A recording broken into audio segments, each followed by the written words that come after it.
बिस्मिल्लाहिर्रहमानिर्रहीम, अस्सलाम वालेकुम। प्रोग्रामिंग साइड दी न्यूज़ के साथ मैं हूं आपका मेज़बान मुख्तार अहमद। खुदा करे मेरी अर्ज़ पाक पर उतरे वो फसल गुल जिसे अंदेशा ज़वाल ना हो। प्रोग्राम का बाकायदा आगाज़ करेंगे और जैसे कि रोज़ाना की बुनियाद पर हम देखते हैं कि मुख्तलिफ डेवलपमेंट सामने आती है और आज भी एक अहम डेवलपमेंट सामने आई है, जहाँ पर हम देखते हैं कि डाकुओं की सरेंडर की पॉलिसी 2025 मुतारिफ की गई है सिंध हुकूमत की जानिब से। वहीं दूसरी जानिब हम देखते हैं कि कच्चे के डाकुओं का राज अब भी बरकरार नजर आता है। ऐसे में कुछ 72 डाकुओं की फहरिस्त सामने आई है, जहाँ ये बताया जाता है कि जी जो डाकू हैं उन्होंने सरेंडर किया है। इसके साथ साथ असलहा जो है वो भी सामने नुमाया किया गया, एक तकरीब का इनेकाद भी किया गया। दूसरी जानब देखते हैं कि बलूचिस्तान के इलाके दालबदीन में सिक्योरिटी फोर्सेस की कामयाब कार्रवाइयां सामने आती हैं, जहां फितरतुल हिंदुस्तान की तश्कील का खलाकमा किया जाता है। ये तमाम तर वो सूरत हाल है जहां हम देखते हैं कि मईशत डगर पर आती हुई नजर आ रही, लेकिन दूसरी जानब दहशत गर्दी अंदरूनी और बैरूनी तौर पर मुतासर कुन असरात हैं, जिससे नंबर आजमा होने के लिए पाक फौज के जवान और पूरी कौम मुत्तहिद होकर अब मुकाबला करने के लिए तैयार है। ऐसे में आज की जो सबसे अहम डेवलपमेंट जिसके बारे में हम अभी बात भी कर रहे थे, सरेंडर पॉलिसी 2025 के हवाले से, जहां पे हम देखते हैं कि वज़ीर दाखिला सिंध ज़ियाउल हसन नज्जार की जानिब से खिताब भी किया गया। उनकी जानिब से भी कहा गया कि पुलिस और रेंजर्स को पुलिस दी गई है ताकि इलाके में अमन हो, और ये तमाम तर कार्रवाइयाँ, ये तमाम तर जो सरेंडर पॉलिसी है वो इसलिए बनाई गई है कि शहरी भी महफूज रहें और इसके साथ साथ अमन का बोलबाला हो। दूसरी जानिब वाज़ेह तौर पर यह भी कहा कि हथियार डालने वाले डाकुओं को कानून का सामना भी करना पड़ेगा और हुकूमत चाहती है कि डाकू पूर्ण अमन शहरी बने। ये तमाम तो सूरत हाल मंजर आम पर है। दूसरी जानिब इस वक्त हमें ज्वाइन कर चुके हैं सलमान मुजाहिद साहब, एडवोकेट हैं, साबिक MNA हैं, MKM से आपका ताल्लुक है। वेलकम करेंगे अपने प्रोग्राम में। अस्सलाम वालेकुम सर। जी वालेकुम सलाम। सलमान मुजाहिद साहब, तमाम तर सूरत हाल सबके सामने है और अब हम देख रहे हैं कि एक नई पॉलिसी मुतारिफ कराई गई है। तो ये नई पॉलिसी जिसमें हम देख रहे हैं कि सरेंडर पॉलिसी 2025 और दूसरी जानब देख रहे हैं कि डाकुओं के मामलात हैं, जहां पे हमने देखा कि जबरी तशद्दुद के साथ साथ मुख्तलिफ संगीन वाक़यात रोनुमा हुए। ऐसे में सिर्फ और सिर्फ ये सरेंडर पॉलिसी कामयाबी का एक जामिन है या और भी कुछ मुहर्रिकात हैं जो हो सकते थे? बिस्मिल्लाहिर्रहमानिर्रहीम, बहुत शुक्रिया। देखें, सबसे पहले तो मैं ये कहूँगा कि ये सरेंडर मेरे ख्याल में डाकुओं की तरफ से नहीं है, ये सरेंडर सूबाई हुकूमत की तरफ से है।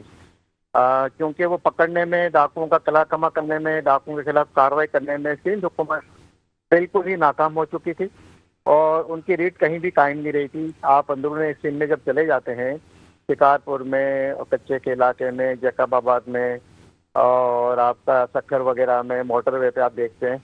मैं समझता हूँ कि ये नई पॉलिसी अचानक से आ जाना और ये लिस्ट भी आ जाना कि जी 72 डाकुओं ने सरेंडर कर दिया, इसमें हम ये जानना चाहेंगे as a citizen of Pakistan, citizen of Sindh, citizen of Karachi, कि किसने उनसे मुज़ाकरात किए, क्या उनके साथ माहिदा हुआ, क्या उनके साथ इश्यूज पे जो है डील किया गया, उन्होंने किन किन मामलात में वो इन्वॉल्व हैं, किन किन केसेस में वो इन्वॉल्व हैं, कितना असला उनके पास है, क्या क्या वो सरेंडर कर रहे हैं, कौन कौन उन्हें सपोर्ट करता रहा। तो मैं समझता हूँ कि ये तो आपने जो है कानून को जो है वो कानून को और जो हमारी जो पुलिस के शोधा की जो कुर्बानियां हैं उन सबको आपने जो है वो मिट्टी में मिला दिया, पानी में मिला दिया। और जो जख्मी हमारे पुलिस के या जो हमारे जो अंदरूनी सिंध के जो लोग हैं या जो डाकुओं के पास अभी भी जो मुलजिम जो हमारे शहरी मौजूद हैं जिनके लिए तावान मांगते हैं, वो उनका क्या बनेगा? क्या ये 71 डाकुओं के सरेंडर से लाकानूनियत खत्म हो जाएगी सिंध से? क्या मामला खत्म हो जाएंगे? दहशतगर्दी खत्म हो जाएगी? इनका जो एक राज कायम है हैदराबाद से आगे, वो खत्म हो जाएगा? बल्कि मैं तो समझता हूँ कि ये शहरियों को और अजाब में डालने वाली बात है। यही डाकू कह रहे हैं कि जी वो मुकदमा सामना करेंगे। तो भाई पहले ये तो बताएं, एक डाकू के ऊपर कितने मुकदमात हैं, और रहजनी के हैं, डकैतियों के हैं, मर्डर्स के हैं, अगवा वगैरह तावान के हैं, और कौन कौन सी अदालतों में चल रहे हैं ये भी बताया जाए, और किस डाकू को कौन सी जेल में रखा जाएगा। और फिर सिर्फ ये नहीं कि डाकू ने सरेंडर कर दिया, उनके सरपरस्तों के नाम आने चाहिए, उनके फैसिलिटेटर के नाम आने चाहिए, उनके जनाब जो है वो सपोर्टर्स के नाम आने चाहिए। और ये अचानक से ये एकदम से सिंध हुकूमत की पॉलिसी आ गई। पूरे पाकिस्तान में ये पॉलिसी नहीं है। पंजाब में भी रहीम यार खान वगैरह में कच्चे के डाकू हैं, पंजाब हुकूमत तो उनसे निमट रही है, पंजाब पुलिस उनसे निमट रही है, लेकिन अचानक सिंध में ये पॉलिसी आ जाना तो ये एक आम शहरी को और मेरे जैसे एक सियासी वर्कर के लिए ना समझना आने वाली बात है। ठीक। अच्छा, दूसरी जानिब इन्होंने बताया कि सुनारो तैगानी के खिलाफ 26 मुकदमात थे, 82 मुकदमात में एक जो डाकू है वो उसे गिरफ्तार किया गया, 93 FIRs भी कटी हुई हैं।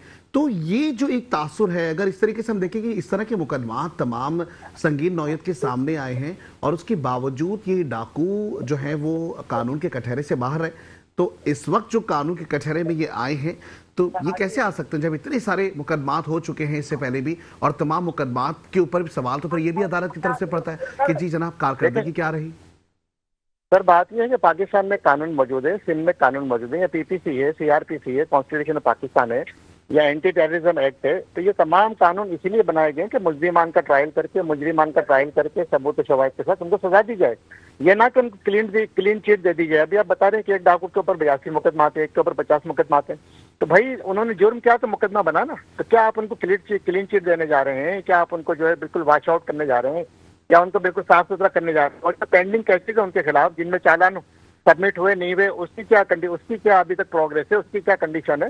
लेकिन मैं भी एक क्रिमिनल लॉयर हूँ, क्रिमिनल केसेस करता हूँ, मुझे अंदाजा है कि क्रिमिनल केसेस का कितना डिले होता है, कितना प्रोसिक्यूशन के तरफ से, कितना पुलिस की तरफ से, किस तरह से किसको क्रिमिनल को निकाल दिया जाता है। अब ये तो वही मिसाल हो गई कि जी आप कत्ल करें और अपने आप को डाकू जाहिर कर दें और आ जाएंगे कि मैं सरेंडर करता हूँ, तो आपके सारे गुनाह माफ हो जाएंगे। नहीं जनाब, कानून भी कोई चीज है, यहाँ पे अदालतें मौजूद हैं, यहाँ पे जो है वो आइन मौजूद है। इस तरह से नहीं होगा। ये तो कल कोई भी जाके हाई कोर्ट में, सुप्रीम कोर्ट में चैलेंज कर देगा, कोई भी शहरी, in the interest of public litigation. तो ये तो मेरे ख्याल में वैसे ही उड़ जाना चाहिए।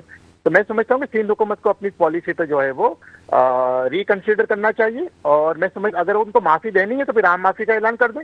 फिर जेल में जितने क्रिमिनल्स हैं, जितने मुलजिमान हैं, जितने मुजरिमान हैं, चाहे वो किसी भी केस में, सबको फिर आम माफी का ऐलान कर दें। अच्छा, उन्होंने वाज़ेह तौर पे ये कहा है कि हथियार डालने वाले डाकुओं को कानून का सामना भी करना पड़ेगा। हुकूमत चाहती है कि डाकूपुर अमन शहरी बने, आज के बाद कोई एक्स्ट्रा जुडिशियल किलिंग नहीं होगी, सरेंडर करने वालों से कानून के मुताबिक सलूक किया जाएगा। तो ये वो तमाम वाज़ेह तौर पर कह चुके हैं, कानून के मुताबिक भी डाल रहे हैं। लेकिन लीनियंसी जो दी जा रही है, आपको लगता है कि लीनियंसी क्यों दी जा रही है इतनी? देखिए बात ये कि ये तो आप टेररिज्म को फिर वो कर रहे हैं ना, हवा दे रहे हैं। मतलब जो टेररिस्ट जो पाकिस्तान में टेररिज्म कर रहे हैं, सिविलियंस को मार रहे हैं, कत्ल कर रहे हैं, पुलिस वालों को, अभी हमारे फौजियों को जो है, पाक अफवाज के जवानों को जो है वो बॉर्डर पे मारा जा रहा है, कत्ल किया जा रहा है। आए दिन जो है बलोचिस्तान में दहशतगर्दी हो रही है। तो इट मीन्स के फिर सिंध हुकूमत तो फिर अगले स्टेप ये कहे कि जो टेररिस्ट हैं या जो दहशतगर्द हैं, उनको भी जो है आम माफी का ऐलान करके वो सरेंडर कर दें, इनके मुकदमा चलाए जाएंगे। नहीं जनाब, ऐसा नहीं हो सकता। लेनियंसी सर यही यार, यही तो हम कह रहे थे, कच्चे और पक्के के डाकू, कच्चे के डाकू पक्के में आ गए, पक्के के डाकू जो है वो कच्चे में जाके जो कच्चे के डाकू उनके ऊपर राज कर रहे हैं। तो ये बस आप समझ सकते हैं कि लेनियंसी इसलिए दी जा रही है कि एक ही सिक्के के दो रुख है ना। कोई अपने आप को बचा रहा है, कोई अपने आप को जो है वो सेव कर रहा है, अपने चेहरे को छुपा रहा है, साफ सुथरा कर रहा है। अब इस अमल के पीछे कितने अवामिल शामिल होंगे उसको भी तो देखना पड़ेगा। उसको कौन देखेगा? तो मैं समझता हूँ कि जो पाकिस्तान के जो करता धरता है उनको देखना चाहिए और उसको फौरी नोटिस देना चाहिए कि अचानक से ये मामला उठ जाना और अचानक से इस मामले को जो है वो लेके आ जाना सामने। और फिर आपने जो लिस्ट भी बना ली। मैं ये समझता हूँ जब आपको ये पता था कि ये डाकू हैं, इनके ऊपर इतने इतने मुकदमात हैं, तो फिर आप उनको गिरफ्तार करने की बजाय आप उनको जो है वो सरेंडर करने का कह रहे हैं। दैट्स नॉट वे ना, दैट्स नॉट वे। ये मतलब ये अपना वे फाइंड आउट नहीं कर सकेगा, ना इसमें कोई लॉजिक है, ना इसमें कोई दलील है। आपको पहले उनको गिरफ्तार करना चाहिए था, आप उनको जो है वो जेल में डाल के उसके बाद उनको मौका देते साफ सुथरा शहरी बनने का। भाई जेल का जो एक मकसद है, जेल में किसी मुलजिम को भेजने का मकसद ये है कि वो वहां पर जाके अपने गुनाह का इर्तिकाब ना करे, दोबारा तौबा चिल्ला करे और वहां से साफ सुथरा होकर आए। जेल का कॉन्सेप्ट तो ये है। लेकिन हमारे यहाँ जो है उल्टा बना दिया कि जेल में जो जाते हैं वो मस्जिद क्रिमिनल बन के आ जाता है। तो मैं समझता हूँ कि इन चीजों को जो है वो दोबारा से रिकंसिडर किया जाना चाहिए। और इतनी लिनियंसी कच्चे के डाकुओं के खिलाफ दिखाना, मैं समझता हूँ कि कराची में जो डाकू राज कायम है, तो जो कराची में जो यहाँ पे कत्लेआम हो रहा है, डकैतियों में लोग मारे जा रहे हैं, तो यहाँ भी क्या जो कराची के डाकू जो ये क्राइम कर रहे हैं उनके लिए भी क्या कल सिंध हुकूमत ये ऐलान कर देगी कि जनाब हम जो है वो सबके लिए आम माफी का ऐलान करते हैं और जितने डाकू हैं वो सरेंडर कर दें और हम उनको जो है वो साफ सुथरा शहरी बनाएंगे। मतलब एक मॉकरी ऑफ द लॉ है ना, ये तो कानून का मजाक उड़ाया जा रहा है। सही। अच्छा, एक जानिब जराइम पेशा अनासर देख रहे हैं, दूसरी जानिब हम देखते हैं कि कच्चे के डाकुओं के पास जो असला है वो जदीद असला होता है और वो असला होता है जो नेटो में इस्तेमाल किया जाता है। ये तमाम तर तहकीकात मंजर आम पर भी आई। ऐसे में अगर हम देखें पंजाब की बात करें, घोटकी से होते हुए रस्सी, अगर हम देखें जहां पे कश्मीर की बात करें, रहीम यार खान की बात करें या हम राजनपुर की बात करें, तो ये तमाम वो रीजन्स हैं जहां से ये रास्ते होते हुए बलूचिस्तान की जानिब बढ़ते हुए अफगानिस्तान से जाते हुए मिलते हैं। तो इसका मतलब बॉर्डर मैनेजमेंट सिस्टम और फिर उसके बाद हम अगर देखें हुकूमत मुकम्मल तौर पर नाकाम नजर आ रही है। सर वही तो हुकूमत की नाकामी। मैंने तो पहले कहा ना, ये हुकूमत सिंध का सरेंडर है। जो पुलिस वालों ने कुर्बानियां दी उनका सरेंडर है, जो उनका मजाक उड़ाया जा रहा है। जो शहीद हो गए 14 की फैमिली का मजाक उड़ा। आप उनको देखे ना, जो कच्चे के डाकुओं के खिलाफ ऑपरेशन में जो पुलिस वाले सिपाही से लेकर जो डीआईजी तक शहीद हुआ, उनकी फैमिली क्या सोच रही होगी कि हमारे बाबा ने, हमारे अब्बू ने, हमारे भाई ने, बेटे ने इसलिए कुर्बानी दी थी। बाकी असलियत की बात है तो देखिए, डाकुओं की कई वीडियोज आई हैं, सोशल मीडिया पे वायरल है, उनको हर तरह की सहूलत मौजूद है, उनको वाईफाई की सहूलत भी मौजूद है, उनके पास जो है आईफोन भी है, उनके पास वो असला है जो सिंध पुलिस के पास भी नहीं है। और बाकायदा कुछ वीडियो तो ऐसी भी आई है जिसमें ये कहा गया है कि जी ये असला हमें सिंध के जो डाकुओं के सरपरस्त हैं वही प्रोवाइड कर रहे हैं सिंध पुलिस से लेके। तो मैं तो ये समझता हूँ कि मैंने पहले भी कहा कि फैसिलिटेटर को और सपोर्टर्स को भी जो है वो लाना चाहिए। जहाँ पे बॉर्डर मैनेजमेंट का मामला है, भाई जराइम करते हैं सिंध में, फिर चले जाते हैं पंजाब में। जैसे पंजाब के डाकू जो है वो रहीम खान के बॉर्डर मैनेजमेंट नहीं है, वहाँ जुराइम करते यहाँ के छुप जाते हैं। कच्चे का इलाका तो इतना बड़ा नहीं है, अगर आप चाहें तो इसको बिल्कुल भी आउट कर सके। रेंजर्स ने भी वहाँ पे ऑपरेशन किया, लेकिन क्या वजह है कि आप उसको खत्म नहीं कर सके। खत्म इसलिए नहीं कर सके तो सियासी पुष्टपनाही हासिल है और पॉलिटिकल जो है वो उनको असाइलम है, पॉलिटिकल सपोर्ट है। आज जो है अगर आप सिंध में आज सिंध में आप पीपल्स पार्टी की हुकूमत खत्म कर दें, यही पुलिस 1 महीने में कच्चे के डाकुओं को, पक्के के डाकुओं को खत्म कर देगी। लेकिन बात है कि पुलिस को अपना काम तो करने दें। पुलिस को आप मरने के लिए उनके आगे घास बकरी की तरह डाल देते हैं कि आओ इसको मार दो, इसको चबा लो, घास की तरह, चारे की तरह डाल देते हैं। लेकिन जब पुलिस अपना एक्शन करने जाती है तो आप रोक देते हैं। अभी आपको याद होगा कि चंद माह पहले एक एसएसपी और डीआईजी का एक तनाजा सामने आया था। वो एसएसपी जो बुकटी था वो क्या कह रहा था कि जी वो डीआईजी साहब जो डाकुओं के सरपरस्त थे, मैंने जो तमाम रिपोर्ट बना के भेजी उसी, तो मुझे को जो है मलाइन किया गया, मुझे हटा दिया। तो ये सारी अंदरूनी खाना भी जंग है, ये जंग है सरकार की, पुलिस की और डाकुओं की। ठीक। अच्छा, आप माहिर कानून भी हैं। आप माफी नामे की हम बात अगर करें तो क्या कोई ऐसा कॉन्स्टिट्यूशन है कि जो इख्तिदार में जो हुकूमत होती है वो इसका फैसला करे और माफी तलाफी करवाए? क्या ऐसे भी मामला होते हैं? देखिए, हमारे यहाँ पीपीसी में, सीआरपीसी में चंद दफात ऐसी हैं, लाइक वाइज 169 है, लाइक वाइज 497 2B है, इसी तरह से 2-4 दफात और भी हैं जो एफआईआर को A क्लास कर सकते हैं, C क्लास कर सकते हैं और B क्लास कर सकते हैं। जैसे कि मैं आपको बताऊं, 27 दिसंबर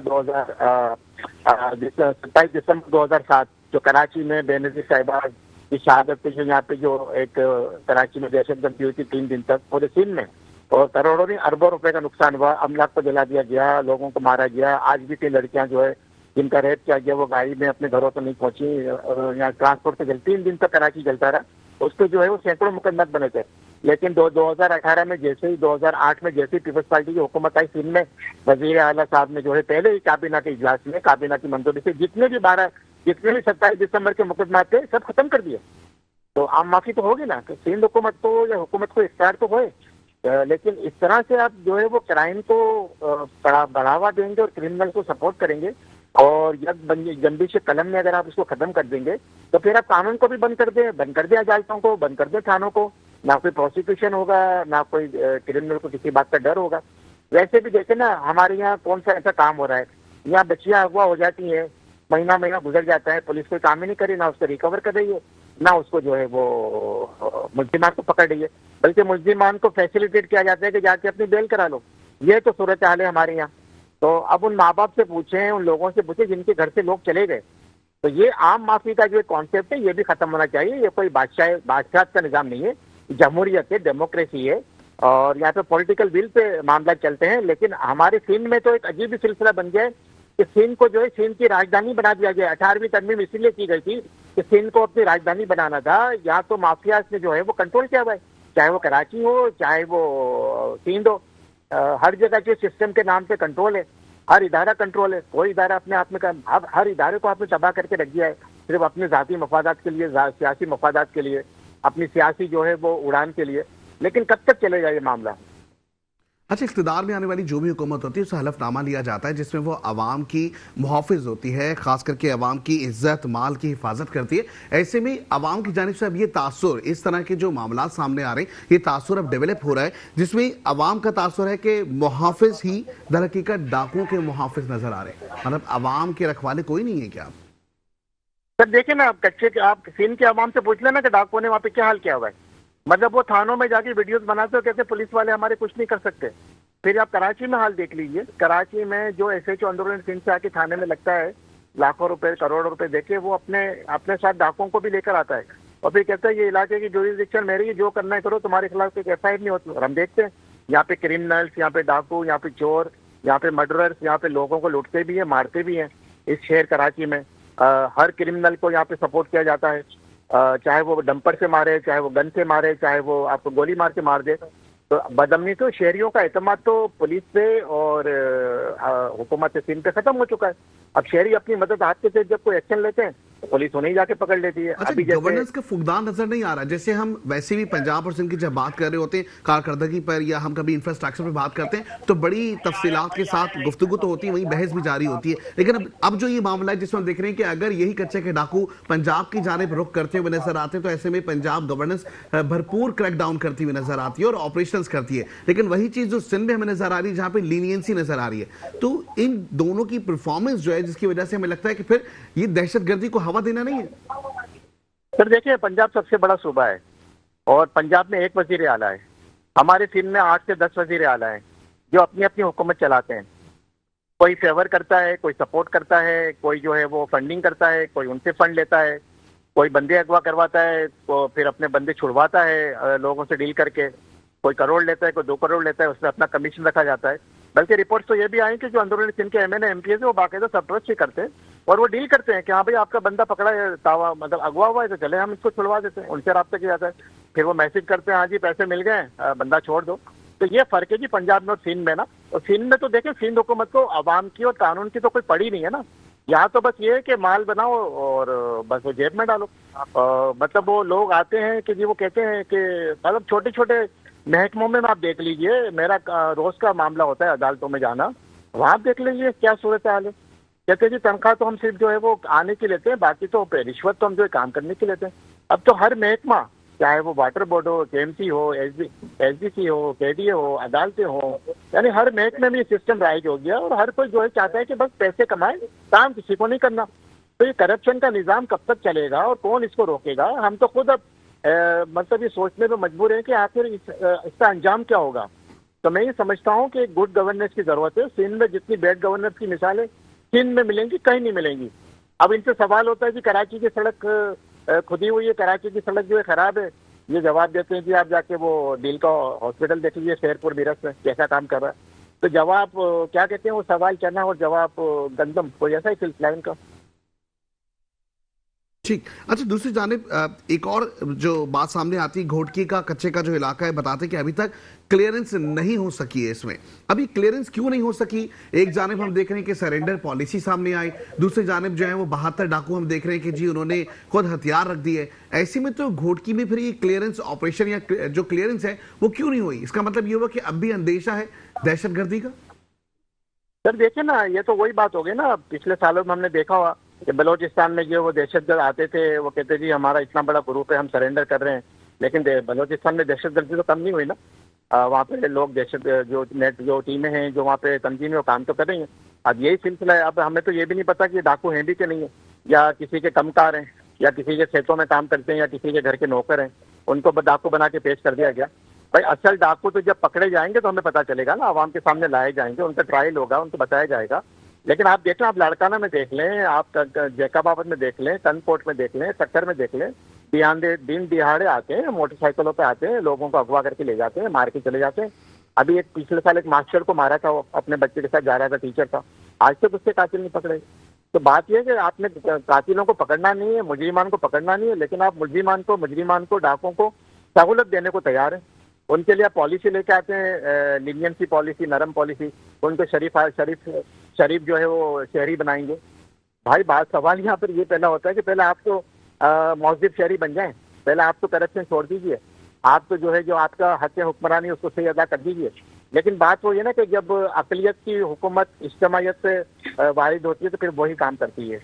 ठीक। अच्छा, कोई भी पॉलिसी बनाई जाती है या किसी भी पॉलिसी के लिए जब हम इक़दाम करने की कोशिश करते हैं तो एक मैकेनिज्म होता है। जैसे जमहूरी हुकूमत है तो असेंबली में कोई भी चीज़ पास होती है, एक बिल पास होता है और उसके बाद उसके लिए ऑपरेशनल तैयारी की जाती है। ऐसे में विफाक और सूबाई हुकूमतें जो अपना अपना काम करें, जब इस तरह की कारकर्दगी या इस तरह की परफॉर्मेंस या इस तरह की पॉलिसीज बनाई जाती हैं तो ऐसे में क्या हुकूमत इन्वॉल्व नहीं होती? देखिए सर, मैं असेंबली का हिस्सा तो नहीं हूँ, लेकिन बीइंग साबिक एमएनए हमें तो ये पता है कि जब एक पॉलिसी आ रही थी 2014 में प्रोटेक्शन एक्ट के हवाले से, तो उसमें वो बिल भी जो है वो असेंबली में पेश हुआ था, बाकायदा उस पर डिबेट हुआ था।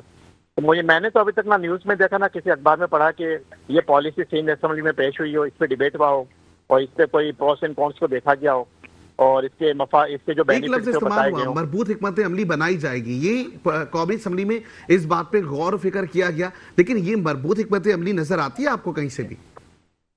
नहीं सर, मुझे तो लगता है कि किसी की बिलियन विश पे जो है वो ये नाफिज कर दी गई है। अब मुझे तो ये भी नहीं पता कि इसमें महकमा दाखिला का क्या ओपिनियन है, इसमें रेंजर्स का क्या ओपिनियन है, इसमें जो है हमारे हसास इदारों का क्या उन्हें तो ओपिनियन है, पाबंद कर दिया गया है ना, रेंजर्स इसमें और पुलिस को पाबंद किया गया। पुलिस का क्या ओपिनियन है इसमें। हाँ तो देखें, पाबंद कर दिया गया ना, मतलब आपने हाथ से बांध दिया तो अब आप कैसे फिर जिनका काम ही लॉ एंड ऑर्डर को मेंटेन करना है, आप उनके एक नोटिफिकेशन के जरिए उनको पाबंद कर देंगे, हाथ से बांध देंगे, तो वो कैसे जो है वो लॉ एंड ऑर्डर को मेंटेन करेंगे? फिर आप उनसे सवाल भी करते हैं, तो सब क्वेश्चन मार्क तो बहुत सारे हैं सर इसमें। अच्छा, उन्होंने सिर्फ यही कहा, वज़ीर दाखिला सिंध ज़ियाउर हसन लंजाना, कि पुलिस और रेंजर्स को पॉलिसी दी गई है कि इलाके में अमन हो, डाकू हथियार डालें, बरादरियों के सरबराहों के बगैर ये काम मुमकिन नहीं था, सरेंडर करने वालों को अच्छा शहरी बनने का मौका मिलेगा। ये उन्होंने सिर्फ बात कही है। बहुत शुक्रिया सलमान मुजाहिद एडवोकेट, आप हमारे साथ मौजूद थे, साबिक एमएनए भी हैं, और जैसे कि सूरत हाल हम देख रहे हैं कि जी दहशतगर्दी उरूज पर नजर आ रही है, जहां हम बैरूनी तौर पर और अब हम अंदरूनी तौर पर मुतासर होते हुए नजर आ रहे हैं। ऐसे में इस तरह की पॉलिसियां, सरेंडर पॉलिसियां और दूसरी हिकमत अमली जो इस वक्त मरबूत तरीके से बनाई जा रही हैं, इसके ऊपर सोचने समझने की जरूरत है। यहाँ वक्त हुआ है ब्रेक का, ब्रेक पे जाएंगे वापस आते हमारे साथ जुड़े रहें, देखते रहे हमारे प्रोग्राम जिसका नाम inside the news. Back to the show. जैसे कि प्रोग्राम में हम बात करें हालिया दहशतगर्दी से नंबरदाजमा होने के लिए जो पॉलिसीज बनाई जा रही है उस पर खुसूसी गुफ्तगू का सिलसिला जारी है। ऐसे में इस वक्त हमें ज्वाइन किया है एमपी है, पीटीआई साहब का ताल्लुक है, सज्जाद अली सोमरो हमारे साथ मौजूद है। सज्जाद अली सोमरो साहब, सबसे पहले वेलकम करेंगे अपने प्रोग्राम में। अस्सलाम वालेकुम सर।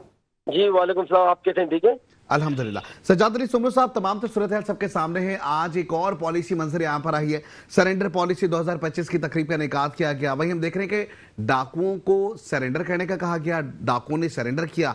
ये सहूलतें दी जा रही हैं या डाकुओं को सजाएं दी जा रही हैं, आप किस तरीके से देखते हैं इसको? जी बिस्मिल्लाहिर्रहमानिर्रहीम, अल्लाहुम्मा सल्ली अला सय्यिदना मौलाना मुहम्मदिन व अला आलिहि व बारिक वसल्लम। बहुत बहुत शुक्रिया, आपने मुझे मौका दिया। सर मैं थोड़ा सा मेरा जो नजरिया इस चीज पे डिफरेंट है। जब तक बड़े डाकुओं पे हाथ नहीं पड़ेगा, जो असेंबलियों में बैठे हुए हैं, जो इक़्तिदार में बैठे हुए हैं, तो ये भी छोटे डाकू ये कहाँ आपको पता है हाथ में आएंगे। देखिए माजरत के साथ, हमारे यहाँ पर जो भी एक सिस्टम चला हुआ है इस वक्त बलोचिस्तान के अंदर या केपीके के अंदर दहशतगर्दी, तो कि ये जो डाकू है तो इनको भी जो ना हमारे एजेंसियों को चाहिए, हमारे फौजियों को चाहिए, हमारे जवानों को चाहिए कि यहाँ पर भी जो ना उतर के ऑपरेशन करे, क्योंकि जब तक इनको मकामी एमपीए एमएनए की सहूलत मौजूद होगी, सपोर्ट मौजूद होगी, तब तक ये हाथ में आएंगे नहीं। आसानी से ये आते हैं, लोगों को अगवा करके ले जाते हैं, छोटे छोटे बच्चों को, पहले तो औरतों को भी नहीं उठाते, अब तो बच्चों और औरतों को उठाते हैं, बाकायदा उनकी वीडियो चलाते हैं, फिर तावान मांगते हैं, इनको गोलियां मारते हैं, जख्मी करते हैं। तो ये किसकी रिस्पॉन्सिबिलिटी है? 18 साल से पाकिस्तान पीपल्स पार्टी सिंध के ऊपर बरजमान है। ये जो पंजाब का जो बॉर्डर है और सिंध का बॉर्डर है, तो आप मुझे बताएं कि किसकी जिम्मेदारी आती है? वहां पर इस वक्त जो है वो नून लीग की हुकूमत और यहाँ पर पीपल्स पार्टी के। तो मैं यहाँ पर बात करूंगा क्योंकि मैं खुद भी सिंध गवर्नमेंट का एक एमपी हूँ, तो ये रिस्पॉन्सिबिलिटी पीपल्स पार्टी की बनती है।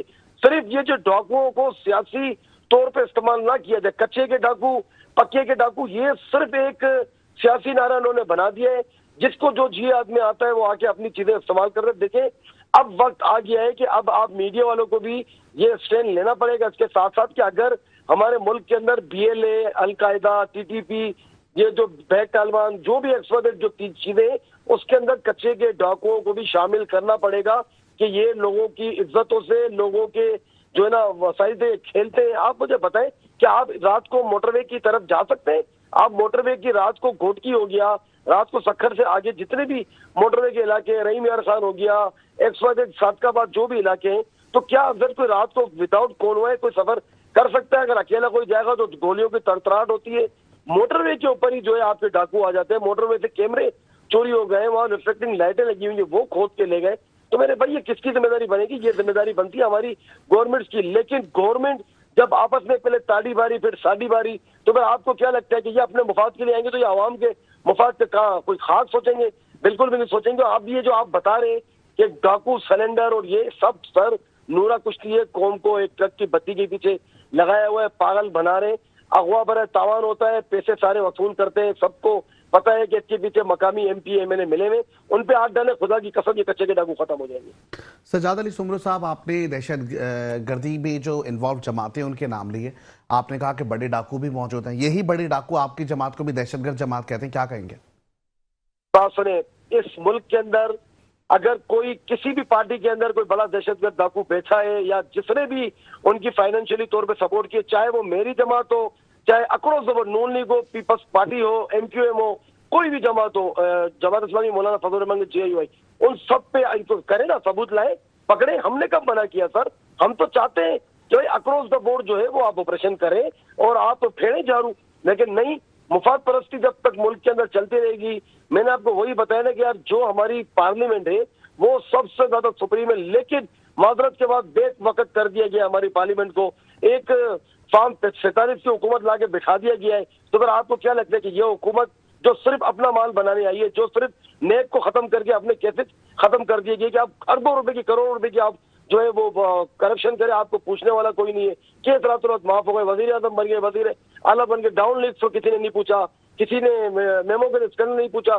तो मेरे भाई ये सब कहने की बात है, अगर हमारी जमात के ऊपर इन्होंने इल्जाम लगाया है तो आप बिस्मिल्लाह करें। आपकी 3-3.5 साल हुकूमत आई है, तब से आप लोगों ने अब तक क्या किया? सिर्फ इल्जाम लगाए। भाई करें इन्वेस्टिगेशन, नेब आपके पास है, आपके पास सारी एजेंसी है, आपके पास सारी पुलिस है, आप करें इनके खिलाफ ऑपरेशन। अगर जिसके भी खिलाफ कोई सबूत तो पकड़ें, बिल्कुल बिस्मिल्लाह करें। सही। अच्छा, इल्जाम तराशी की सियासत तो हमने हर एतवार में देखी है। जब आपका दौर आया, आपके दौर में भी हमने देखा कि ओपोजिशन की इल्जाम तराशी जारी रही।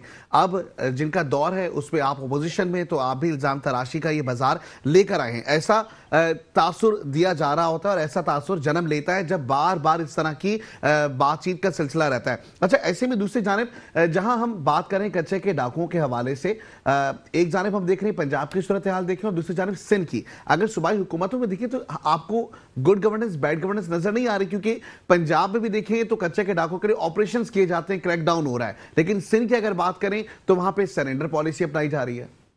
सर मैंने आपसे अभी थोड़ी देर पहले यही अर्ज किया कि जब आपके मकामी MPA MNA उन डाकुओं के साथ मिले हुए होंगे अपने मुफाद के लिए, तो आपको क्या लगता है कि क्या वो उनके खिलाफ ऑपरेशन करेंगे? कितने सिंध गवर्नमेंट के हाथों में कोई हथकड़ी लगाई है या किसी ने आगे कोई दीवारें चीन खड़ी कर दी है उनके आगे, या याजूज माजूज वाली कोई दीवार खड़ी कर दी कि कोई उस तरफ कोई जाके ऑपरेशन नहीं कर सकता? यही हमारे पुलिस वालों को बेचारों को अगवा करके मारते हैं, हमारे बच्चों को उठा के अगवा करके मारते हैं, ट्रक ड्राइवर को मारते हैं, अक्रॉस द बोर्ड कोई भी हो। लेकिन क्या आज तक सिंध गवर्नमेंट ने इनके खिलाफ क्या किया? आप मुझे बताएं। सिर्फ नाम के ऑपरेशन होते हैं। मेरे भाई ये पुलिस का काम अब नहीं है इन डाकुओं से निपटना, इनसे निपटना सिर्फ और सिर्फ हमारी ये फौज का काम है। फौज जिस तरीके से बलूचिस्तान और KPK में ऑपरेशन करिए, उनको चाहिए कि अब वक्त आ गया है कि वो कच्चे के इलाके में उतर के इन डाकुओं को अरेस्ट करे, जो अरेस्ट होते हैं, जो सिलेंडर होते करे, जिनको मारा जाए उनको मार के भी आप उस इलाके को क्लियर करें, वरना अदरवाइज अब तो ये आहिस्ता आहिस्ता कराची की तरफ पहुंच गए। भाई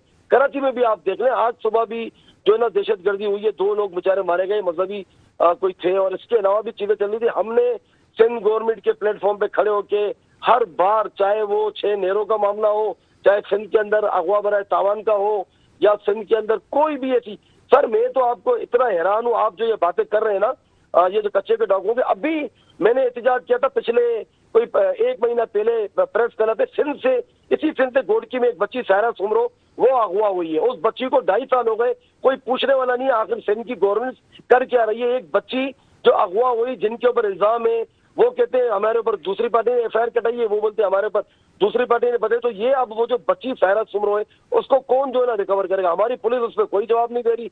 2 FIR कटने के बावजूद भी वो बच्ची अभी तक रिकवर नहीं हुई। कभी कोई हिंदू बच्चियां कोई कन्वर्ट का इल्जाम लगा के अगवा करके शादियां कर लेते हैं, कभी कोई हमारी मुसलमान जो बच्चियां हैं वो गायब हो जाती है, किसी को कोई पूछने वाला नहीं। लेकिन इंशाअल्लाह मैं MPA सज्जाद सुमरो PH 106 लियारी से मेरा ताल्लुक है, और इंशाअल्लाह हमारी इस बच्ची जो सायरा सुमरो है, चाहे वो सुमरो के अलावा अगर कोई और बच्ची भी होती तो हम इसके लिए इसी तरीके से खड़े रहते। तो ये सिंध गवर्नमेंट की जिम्मेदारी बनती है। मैं आपके तवज्जुह से वजीर आला हमारे लग्जार साहब से भी मुतालबा करता हूँ, और हमारी दाखिला कमेटी की चेयरपर्सन अदी फरियाल तानपुर साहिबा, क्योंकि मैं खुद भी दाखिला कमेटी का मेंबर हूँ, और IG साहब से भी मुतालबा करता हूँ कि ऐसी जितनी बच्चियां सायरा सुमरो की तरह जो बिल्कुल अगवा हुई है, जिनका कोई परोसा हाल नहीं, वो अभी तक रिकवर नहीं हुई। उन बच्चियों को जो है रिकवर करने के लिए फौरन इक़्तिदाम करे, और इसके साथ साथ जो डाकुओं के मामला थे उनके लिए भी फौरन इक़्तिदाम करे, वरना तो यह आपकी अगली बारी आपके घरों की होगी, डाकू कल को आपके घरों में भी घुस जाएंगे।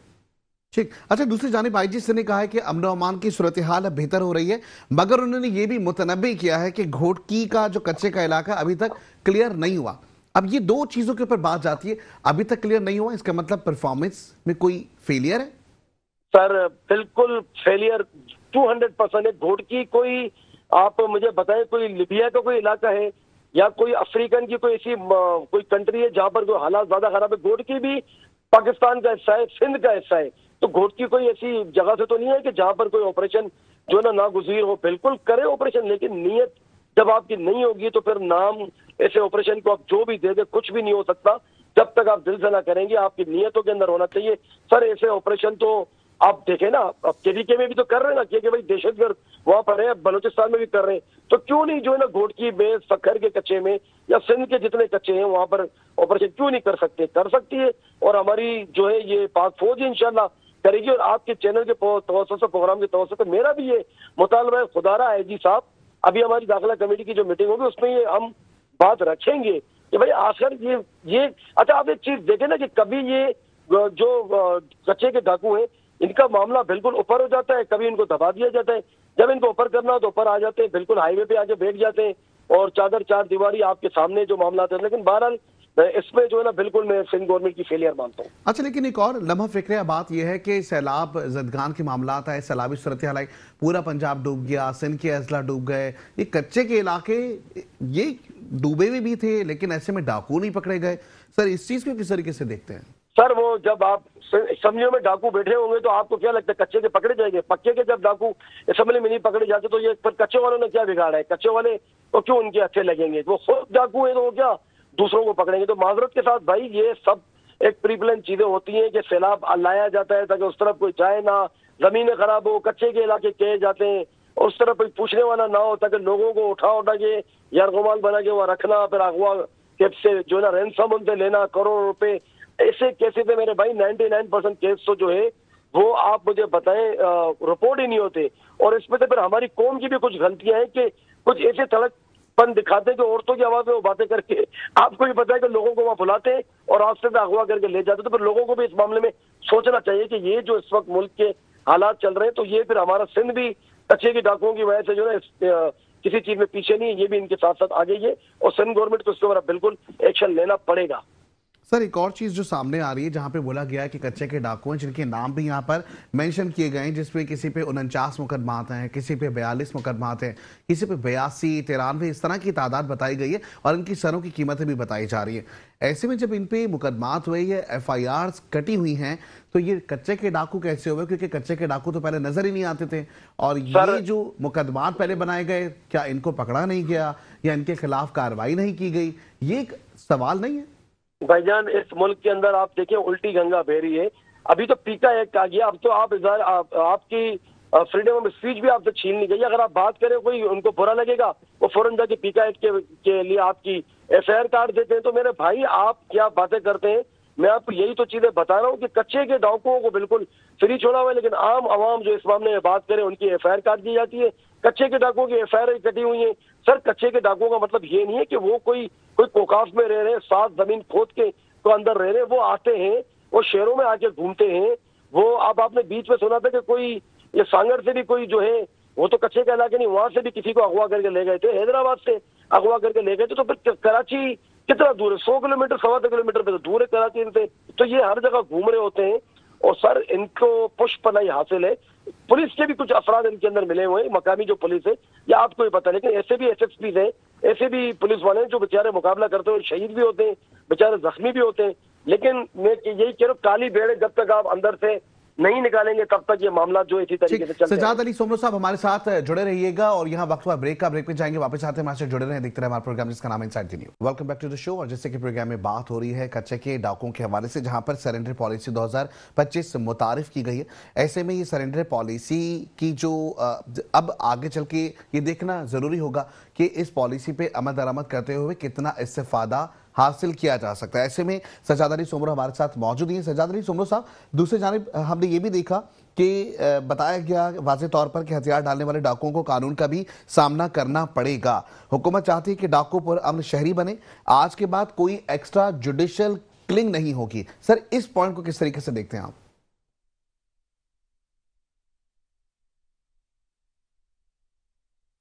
जी सज्जाद अली सोमरो साहब, आप मुझे सुन सकते हैं?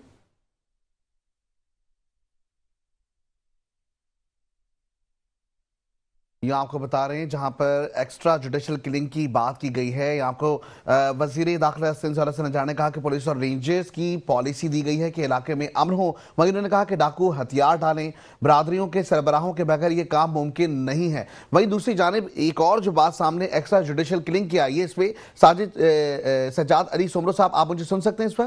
बिल्कुल, मैं आपको पहले भी आवाज आ रही थी, वो लाइन ड्रॉप हो गई थी। अच्छा, बड़े वाज़ेह तौर पर ये कहा जा रहा है कि डाकुओं को कानून का सामना करना पड़ेगा। हुकूमत चाहती है कि डाकूपुर अमन शहरी बने, आज के बाद कोई एक्स्ट्रा जुडिशियल किलिंग नहीं होगी। सर, इस पॉइंट को किस तरीके से देखते हैं? मेरी बात सुने, डाकू बनाते भी तो हुकूमत ही खुद है ना। अब आप मुझे बताएं कौन इनके खिलाफ गवाही देगा? और आप इससे आज से पहले कि इस तरीके की पॉलिसीज पे आज तक कोई अमल दरामद किया गया है? सर, ये सारे कानून हुकूमरान अपनी मर्जी के लिए बनाते हैं, अपने मफाद के लिए बनाते हैं कि नेब को खत्म कर दिया गया, फिलाने को खत्म कर दिया गया, अदालतों को खत्म कर दिया गया, 26वीं आईनी तरमीम लेके सारे जजेस के जो ना वो धजियां उड़ा दी गई, जो भी अहकाम थे अक्सर जो भी। सर, इस मुल्क के अंदर ये चीजें शुरू से पनपती हुई आ रही हैं। जब तक ये सब मिलके एक मुखलिस होकर मुल्क के लिए नहीं सोचेंगे, तब तक ये चीजें खत्म नहीं होगी। चाहे आप कोई भी पॉलिटिक्स ले आए, ये डाकू निजाम जब तक हम अपने बड़े डाकुओं को खत्म नहीं करेंगे पक्के के, तो कच्चे के डाकू आपके हाथ में कभी भी नहीं आएंगे। और सर, ये जितनी भी पॉलिसी लिए कभी भी जो है वो उसके अंदर इस तरीके से कामयाब नहीं होंगे। क्यों? जो है ना, ये केपीके के अंदर इस तरीके के फिलहाल तो डाकुओं वाले मामला नहीं है। पंजाब के ऊपर वाले इलाके आप देख लें, जो सिंध के साथ है, यही एक मसले यहाँ पर ही चल रहे हैं। बाकी तो मुल्क के अंदर तो चलो दूसरे किस्म की दहशतगर्दी, लेकिन ये भी दहशतगर्दी के जमरे में ही आता है कि आप लोगों को मारते हो, अगवा करते हो। तो सर, ये मैं मुझसे अगर आप पूछे तो मैं कहूंगा कि ये भी इनको भी जो है ना दहशतगर्दी के अंदर डाल देना चाहिए। जब तक आप इनको दहशतगर्दों में नहीं डालेंगे, इनको भी जो है आप कालादम नहीं करार देंगे कच्चे के डाकुओं को, तब तक जो है वो आपके ये मसला कभी भी हल नहीं होगा। ना सिंध गवर्नमेंट इसके ऊपर सीरियस लेगी, ना कोई आपकी वफाकी हुकूमत। ठीक। अच्छा, दूसरी जानिब सिंध हुकूमत हो या जो भी जमातें इस वक्त मिलकर इत्तेहादी हुकूमत बनी, उन तमाम का एक ही हम देखते हैं कि जी वतीरा रहा। वो यही कहती हैं, जब पीटीआई जमात की बात होती है तो उनका यही कहना होता है कि ये वो जमात है जिसने सबसे ज़्यादा इंफ्रास्ट्रक्चर को नुकसान पहुंचाया, ये वो जमात है जिसे दहशतगर्द जमात कहा जाता है। सर, इसको किस तरह आप इसको फेस कर रहे हैं और किस तरीके से आप इसके डिफेंस में कुछ कहेंगे? देखिए, मैं आपको एक बात बताऊं, मुल्क के अंदर 40 साल जो ऑन एंड ऑफ हुकूमत की है पीपल्स पार्टी और नून लीग ने, ठीक है, और 3-3.5 साल हुकूमत की है तहरीक इंसाफ ने, तो फिर वो कैसे जो है इनकी कारकर्दगी का जवाब जो है ना वो पीटीआई दे सकती है? और इनके खुद के इल्जाम ये पीपल्स पार्टी और नून लीग वाले पीटीआई पे लगाते। सर, हम तो खुद भी, आप मुझे बताएं, इस वक्त जो केपी के हुकूमत जो भुगत रही है, जो ये मामला दहशतगर्दी के जो बलूचिस्तान और केपीके में हो रहे हैं, तो सर हम तो शुरू से ही कहते आ रहे, खान साहब भी जेल में बैठ के यही बात करते आ रहे हैं कि भाई आपको इस वक्त दहशतगर्दी जो कर रहे हैं उनसे बिल्कुल आप निपटे हैं, चाहे अलकायदा हो, टीटीपी हो, एक्सवाइजेड, कोई भी बीएलए जमाते हो, लेकिन हमें अपने पड़ोसी मुल्क से बैठ के मामला को सेटल करें ताकि आगे जाके देखिए हमारी ट्रेड भी बंद है। और इसके अलावा जो ये हमारे पर इल्जाम लगाते, सर ये इस मुल्क का वतीरा रहा है। आप अगर इल्जाम की बात करते हैं नून लीग ने हम पे लगाया तो तालिबान के साथ मुज़ाकरात जो है वो बानी पीछे आई करते हुए नजर बड़े जबरदस्त आपने बात की है मेरे भाई। देखें, 2022 में अप्रैल में खान साहब की हुकूमत चले गई, ये आपको भी पता है। मई के अंदर यही शहबाज शरीफ ने जाके इनको वो मुज़ाकरात किए। फिर कहां से खान साहब का, इमरान खान साहब के नाम लेते हैं, इनको झूठ बोलते हुए शर्म भी नहीं आती। मुज़ाकरात उन्होंने खुद किए उस टाइम पे, जो आईएसआई के चीफ थे उनके साथ, एजेंसी के साथ मिलके और सारे मामला के, और इल्जाम ही इमरान खान पे, इनको शर्म भी नहीं आती हमारे गवर्नमेंट वालों को जो इस वक्त गवर्नमेंट में बैठे।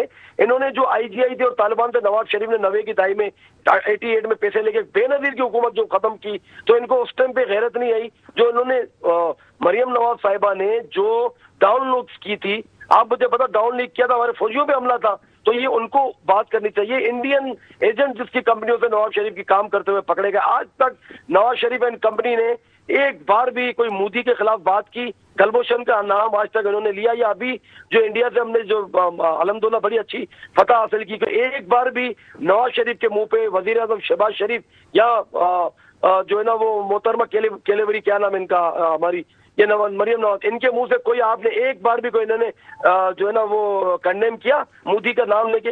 ये क्या बात करते हैं। और उधर अब पीपल्स पार्टी की भी अगर आप बात करें तो इन्होंने जो मेमोज गेट स्कैंडल किया था, सर आप इस तरीके की अगर ये बातें करेंगे तो इनको मुंह छुपाना मुश्किल हो जाएगा कि जो इन्होंने इस मुल्क के साथ गद्दारी की, हमने कभी भी नहीं कहा था। ये किसने कहा था आपको अच्छी तरीके से पता है। अभी जो वजीर दिफा बने हुए, जो वजीर खारजा बने, जो कह रहे थे कि फौज हड्डियों के साथ गोश्त भी जो ना कच्चा चबा के खा जाती है और टांगे कांप रही थी। ये इस वक्त अभी जो हमारे साबिक स्पीकर कौमी असम्बली अयाज सादिक, उन्होंने कहते सर हमने कभी फौज के ऊपर हमला अल्हम्दुलिल्लाह नहीं किया। हमारी फौज, अभी भी खान साहब ने बयान दिया, स्पीकर के ने बयान दिया कि भाई हमें हमारी एजेंसी से प्यार है, ISI भी हमारी है, MI हमारी है, फौज हमारी है। लेकिन उसके बावजूद सजाद सोमरू साहब, दूसरी जानिब अगर देखिए बानी PTI के ट्विटर एक्स अकाउंट से भी जो अब तक जो ट्वीट किए जा रहे होते हैं उसमें इस्टेब्लिशमेंट के खिलाफ ही जो है वो ट्वीट होते हैं। ऐसे में उनका ये भी कहना है नून लीग जमात का कि आपकी जानिब से किसी किस्म की या आपके बानी की जानिब से किसी किस्म की फलस्तीनियों की आवाम के लिए, गजा की आवाम के लिए किसी किस्म का हिमायती ट्वीट सामने नहीं आया। सर बहुत जबरदस्त सवाल। ये तो आईना मैं चाहता हूँ कि मैं ये आईना नून लीग को दिखाऊं कि हमारे इमरान खान साहब का अभी इन्होंने जो लास्ट ईयर जो जब बंद हुए थे, शुरू में इन्होंने जो खान साहब को कैद किया था, उसके बाद उन्होंने इसराइल के खिलाफ किया था कि इसराइल एक दहशतगर्द स्टेट है। एक बंदा जेल में बैठा है, उसके ट्वीट की आपको फिक्र है, जो बेचता है वक्फतन इनके खिलाफ, जो जुल्म करते हैं गजा पे और इसराइल पे और कश्मीर पे, इंडिया के खिलाफ ही। लेकिन इनके जो कायदे, उनका एक कोई ट्वीट ये दिखा दें, मरियम नवाज का दिखा दें। इस वक्त तो हुकूमत में ये शहबाज शरीफ अपना दिखा दे। शहबाज शरीफ ने अभी जाके जो बूट पॉलिश किए जो अमेरिकी सदर की, खुदा की कसम हम तो हैरान हो गए, हम तो शर्मिंदा हो गए। एक हमारा कायद था इमरान खान जो आंखों में आंख डाल के सामने बात करता था, और ये जो पर्ची के बगैर बात नहीं करते, इतनी बूट पॉलिश इतने इस वक्त किए वहां पर इसराइली असेंबली में खड़े होके कि पीछे जो इटली की वजीर प्रेसिडेंट थी वो भी शर्म आ गई कि इनको शर्म आ गई, लेकिन हमारे वजीर आजम को शर्म नहीं है। इस तरीके से कोई बूट पॉलिश करता, हम पे इल्जाम लगते हैं ना कि इसराइली एजेंट है इमरान खान और PTI। और अभी इसराइली असेंबली में खड़े होकर कौन बात कर रहा था इसराइल के साथ और अमेरिका के साथ जो उन्होंने मुआहदे किए, क्यों कौम के सामने नहीं रखते? रखने चाहिए इनको कौम के सामने ये मुआहदे, क्योंकि आपकी अदलिया जो है वो सुप्रीम है। ये इस तरीके से जाके कोई फैसले नहीं होते। फैसले सबसे पहले असेंबली में आती है, चीजें उस पर कानून साजी होती है, बहस होती है, फिर आवाम के पास जाया जाता है। लेकिन इस मुल्क का तो अल्लाह ही हाफिज है। ये मुल्क चलेंगे जिनके अपने घर नहीं चलते, जो अपने बच्चों को, बच्चे इनके अरबपति बन गए, लेकिन बाप से सवाल किया अदालत में तो बाप बोलता मुझे नहीं पता मेरे बच्चे कैसे अरबपति बन गए। खुदा का कोई खौफ करे। यहाँ पर तो सोहेल आफरीदी इनके अहबाबों के ऊपर भारी पड़ा हो, तो कहाँ ही इमरान खान का मुकाबला करेंगे हमारी गवर्नमेंट वाले। ठीक है सज्जाद अली सोमरू साहब, बहुत शुक्रिया, आपका मौक़िफ़ भी सामने आ गया। और वही एक सिलसिला जो कि हम देख रहे हैं कि सूबाई हुकूमतें हों, वफाक की हुकूमत हो, तमाम तर सूरत हाल मंजर आम पर है। दहशत गर्दी से नबरदाज़मा होने के लिए हुकूमत पाकिस्तान के साथ साथ तमाम सियासी जमातों को एक प्लेटफॉर्म पर आना होगा। वहीं हम देख रहे हैं कि अफवाज पाकिस्तान इस वक्त दिन रात बॉर्डर्स मैनेजमेंट और ख़ास करके हम देख रहे हैं कि दहशत गर्दी से नबरदाज़मा होने के लिए अब भी पाक अफवाज के जो नौजवान हैं शहादतें जो है उनको रुतबा मिल रहा है। लेकिन ऐसे में वो यही सवाल एक जन्म लेता है कि क्या सिर्फ और सिर्फ बैरूनी जो दहशतगर्दी है इसके साथ साथ जो अंदरूनी दहशतगर्दी है उसके लिए भी क्या मौसर इक़दाम किए जाएंगे? क्या कोई मरबूत हिकमत अमली मंजर आम पर आएगी? आज के प्रोग्राम में इतना ही। इंशाल्लाह आपसे फिर मुलाकात होगी, ज़िंदगी हालात ने दिया साथ, तो इंशाल्लाह हम आपसे फिर करेंगे मुलाकात। ख्याल रखिएगा, खुदा हाफिज़।